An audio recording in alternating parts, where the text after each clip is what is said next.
Sare, oh, Malé. Ouais, Didi. Oh, tiens, on t'a mal le Brésil, là. Bien, bien. Sare, va voir, c'est pas mon client. Mais tout goût, tout là. Oh là là, c'est quoi, il y a mal à n'y a sérieusement comme là. Mais tout goût, tout là. Mais c'est pas bon, il y a là. Mais c'est pas bon. Mohamed Desco. Bon, tu l'as n'y a le fait nam là. T'as me dit,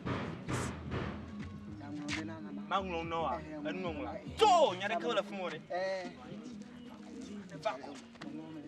Ne fa comment on allez. Adolo.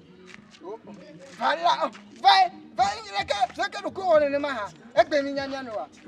Ah. Teni ya kwali. Taka ba.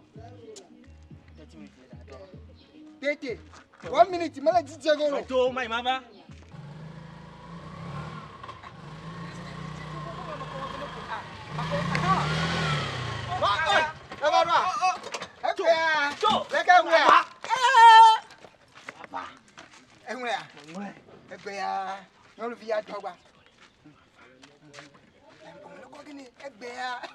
Charlie, I'm pressing là, ma oui là, ma oui.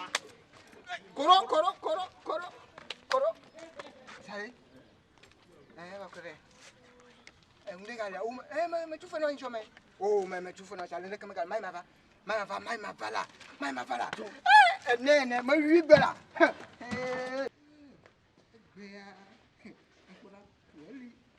Nous via baleta ya ne boko nka onya via nous vi ko no yo sister le que ni fois ni tu aimes oh ezizi mo bere me afon ni mete ma dolo oh nya kan ko run fun mere for egbe ya o ya te fanya mo de mo ko fun gba no to pe a no de lo ge se ka me ma wole ncho le ka o nya nyu so mo ngora gbale ya ma on to po agbale kutu gwo boy enya yu mo nglora agbale ya mo no to lire oh ejenga ha ho nglo on to gbo dare ta dia le ke enore elia e homa no se sere pomera